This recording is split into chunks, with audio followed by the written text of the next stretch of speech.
cái gì lon thiếu dây ngay lâu phó cái gì nắng gió tình khác lâu mi cái gì cần đốt ngóc quăng ngầm lâu phải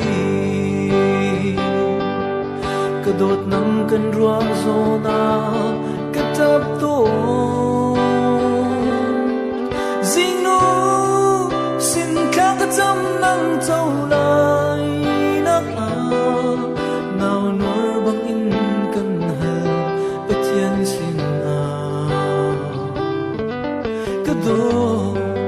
run cả thế thiêng câu lo